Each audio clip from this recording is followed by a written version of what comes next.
बिस्मिल्लाहिर्रहमानिर्रहीम। अस्सलाम वालेकुम नाजरीन, मैं हूँ जमशेद अंसारी।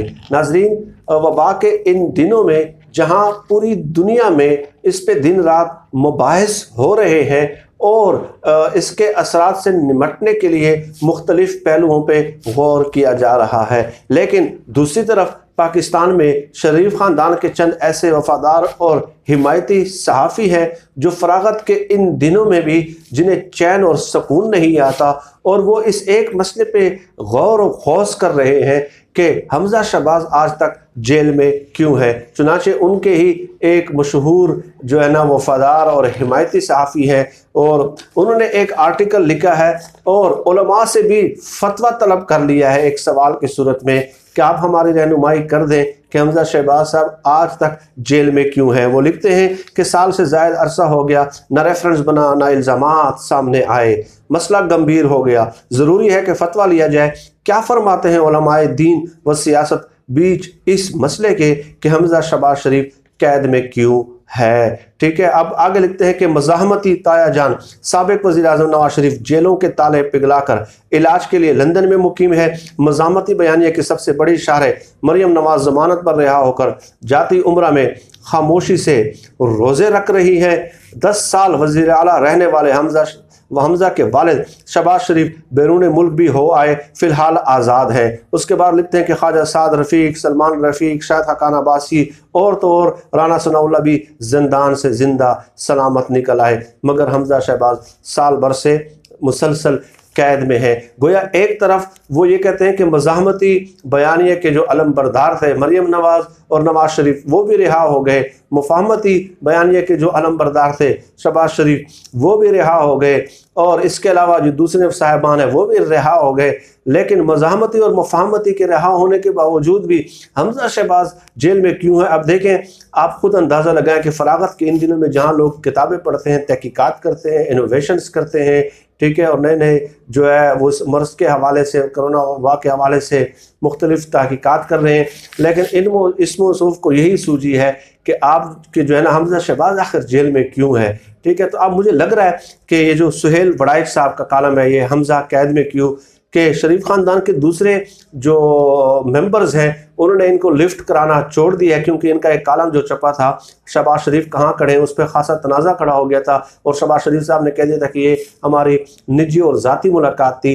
तो सुहेल बड़ाइच साहब ने ये कह दिया था कि नहीं जी, ये निजी और ज़ाती मुलाकात नहीं थी, मैं कोई चाय और केक और पेस्ट्री खाने नहीं गया था, चाय पीने और केक और पेस्ट्री खाने नहीं गया था।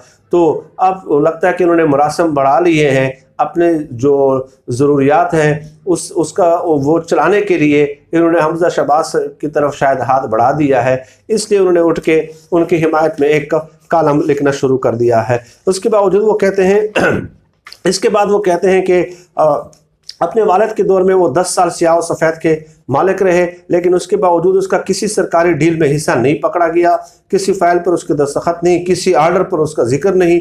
ज़रूर इस मामले में कोई गड़बड़ है। ठीक है, अगर हमजा का कोई जुर्म पकड़ा नहीं गया तो फिर वो अभी तक जेल में क्यों है। यानी इन्होंने क्लीन शीट दे दी कि किसी एक फाइल में उसका, किसी एक मंसूबे में कोई एक पैसे की करप्शन भी हमजा शहबाज ने नहीं की। यही वो किरदार है जो हमारे सहाफ़ियों ने अपने हाथ में ले लिया है, और इस पर मैं हमेशा बात करता रहता हूँ कि ये रियासती इदारों का काम होता है, इन्वेस्टिगेटिव एजेंसीज़ का काम जो है वो इख्तियारात तमाम के तमाम ऐसे चंद 4-5-6 सहाफ़ियों ने अपने हाथ में ले लिए हैं कि हमजा शहबाज बेगुनाह है, उसका किसी सरकारी मंसूबे में किसी फाइल पे दस्तखत नहीं है, अपने इख्तियारात का उन्होंने नाजायज़ इस्तेमाल नहीं किया, एक भर्ती भी गैर कानूनी नहीं की है। तो आप मुझे बताइए, तो फिर नैब, FIA, SCCP, state bank, supreme court, इस कदर इदारों की पाकिस्तान में ज़रूरत क्या है।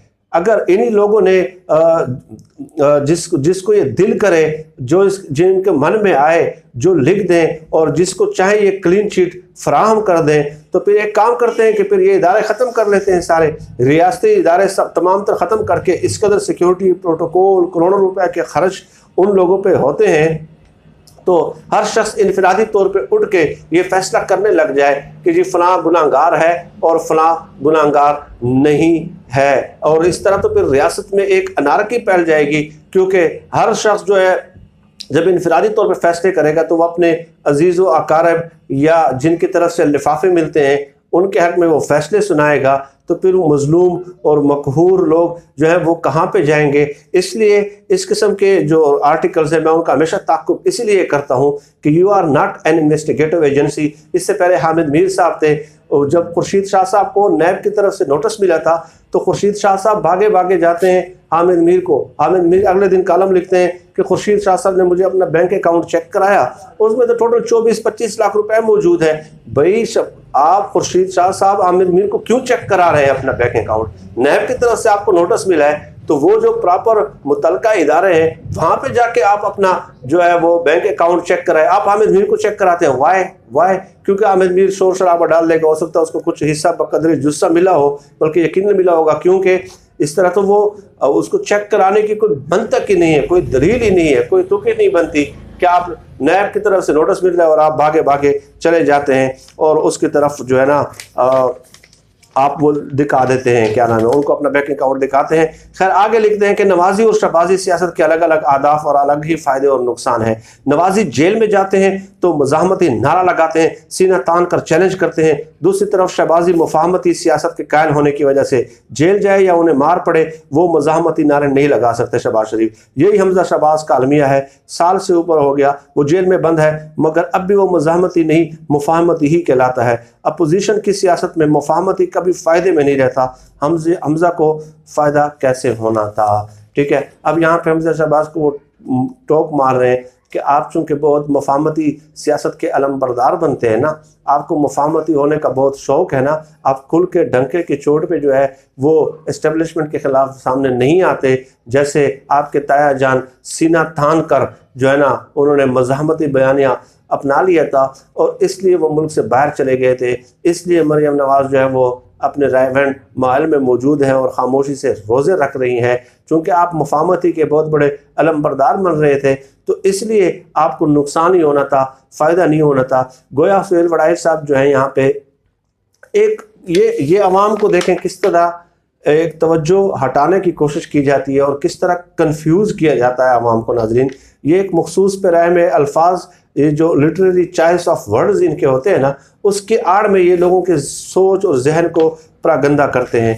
गोया यहाँ पे हम सुहेल वड़ाई साहब ये कह रहे हैं कि सिर्फ मुफाहमती बयानिया का जो है ना यही वजह है जिसकी वजह से आप जेल में हैं। दैट मीन्स कि वो किसी भी करप्शन का मुकम्मल तौर पे उसको रद्द कर रहे हैं, एक्सक्लूड कर रहे हैं, वो इम्कान ही, उसका एहतमाल ही वो एक्सक्लूड कर रहे हैं मुकम्मल तौर। गोया करप्शन की वजह से कोई जेल में जा सकता है, या वो जेल जाएं, या उन्होंने कोई गैर कानूनी काम किए हों, गैर कानूनी तकर्रियाँ की हों, मनसूबों में और ठेकों में करप्शन की हो, वो तो कोई सवाल ही नहीं है। ये करप्शन क्या पाकिस्तान में फरिश्तों ने की है? फिर आप बताएं ना, आप बताएं। लंदन में 4 फ्लैट्स हैं, 4 फ्लैट्स, और हसन हुसैन नवाज के 17-18 साल की उम्र में 1993 में ये फ्लैट्स खरीदे गए।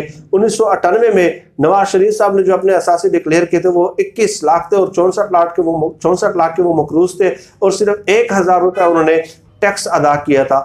वो 21 लाख रुपए असासे 1000 टैक्स अदा करते 1998 में। उसके बावजूद भी 93-94 में जो 2 बेटे हैं 17-18 साल की उम्र में, और वो बेटी जो है जिनकी पाकिस्तान तो क्या लंदन में भी प्रॉपर्टी निकल आती है। तो आप मुझे बताएं ये कैसे हो सकता है? ये कैसे हो सकता है कि वालिद 1000 टैक्स दे रहा है और 64 लाख का मकरूज है 1998 में, और 1993-94 में ये फ्लैट्स खरीद रहे हैं। और इसके अलावा हसन नवाज के नाम पे 100 से ज़्यादा प्रॉपर्टीज़ लंदन में मौजूद है। और ख़ुद शहबाज शरीफ साहब के नाम पे 1998 में मैंने आप लोगों के सामने लिस्ट पेश की थी कि 23 कंपनीज थी, और 23 कंपनीज होने के बावजूद भी उन्होंने 1000 सिर्फ टैक्स अदा किया था। और 23 कंपनीज कहाँ से आई? 1000 आप टैक्स अदा करें, उन्हीं कंपनी में वो डायरेक्टर्स होते हैं। गोया हुसैन जो सुहेल वड़ाई साहब हैं वो इस एहतमाल को रद्द कर रहे हैं कि करप्शन की वजह से है। और दूसरी बात यह है कि ये लोग इसी कालम में भी उन्होंने जिक्र किया है, एक अजीब किस्म के एक दूसरा मुगालता फैलाने की कोशिश करते हैं। नाज़रीन, मैं इस बात को तस्लीम करता हूँ। 2 लोगों पे एतराज़ है, मेरे ऊपर एतराज़ है, मैंने 10 करोड़ करप्शन की है। दूसरा कोई है, बी है, एनीवन है, उसके ऊपर भी 10-12 करोड़ की करप्शन का इल्ज़ाम है। अब चूंकि मुझे गिरफ्तार नहीं किया जाता, लेट्स सपोज मुझे गिरफ्तार नहीं किया जाता और उन्हें गिरफ्तार कर लिया जाता है, तो क्या वो ये प्ली ले और इस बुनियाद पे वो खुद को बेगुनाह करार दे कि चूंकि जमशेद को गिरफ्तार नहीं किया इसलिए मैंने करप्शन की ही नहीं है?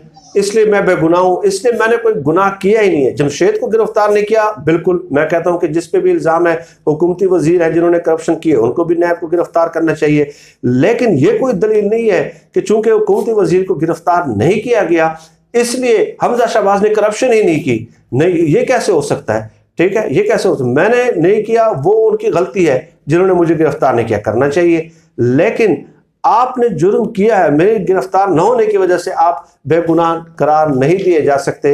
ये एक अजीब किस्म की कन्फ्यूजन ये भी लोग फैलाते हैं नाजरीन। और मैं इस कालम को पेश करने का मकसद इतना था कि लोगों को ज़हनी तौर पे जो ये प्रागंदा करते हैं, इंटेलेक्चुअली करप्ट करते हैं, तो मैं लोगों को वक्तन फ़वक्तन आगाह करता रहा हूँ। मौसूफ को इस कदर तकलीफ़ हो रही है कि उन्होंने उलमा से फतवा लेने की भी बात कर दी है, लेकिन उलमा से वो इस बात पे भी हमारे रहनुमाई कर दें सुहेल वड़ाइट साहब कि आप ही बता दें भाई, आप ही बता दें, आपकी मेहरबानी होगी कि ये मुल्क में करप्शन पे किसने किया? कोई खलाई मखलूक के कहाँ से ऊपर फरिश्ते आए थे खुदा न खास्ता, ठीक है, कि उसने आके ये मुल्क का ही हाल कर दिया है, कबाड़ा निकाल दिया। 195 अरब डॉलर के जो है ना वो कर्जे लिए गए हैं। और आप देख लें बाकी मामला आप लोगों के सामने है ना, पुलिस रिफॉर्म्स नहीं हुई, अदालतों के रिफॉर्म्स नहीं हुए, और बेरोज़गारी की क्या शरह है, गुर्बत की क्या शरह है। और इंटीरियर पंजाब में जाएँ, पंजाब के देहाती इलाकों में जाएँ, वहाँ पे सहूलियात की क्या सूरत हाल है, सेहत की क्या सूरत हाल है,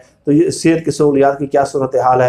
तो ये तमाम तर चीज़ें 30-30, 35-35 साल ये लोग हुक्मरान रहे हैं, और आप यहाँ पे कहते हैं कि जी मुफाहमती और मज़ाहमती, मुफाहमती और मज़ाहमती। आप ये नहीं पूछते कि 17-18 साल की उम्र में, खैर वो तो उन्होंने ख़ुद भी लिखा था हसन हुसैन नवाज़ के बारे में कि उस बेचारे ने तो पूरी ज़िंदगी जो है ना 17 साल की उम्र में मेहनत करके जो है ना लंदन और दुबई में फ्लैट्स बना लिए थे।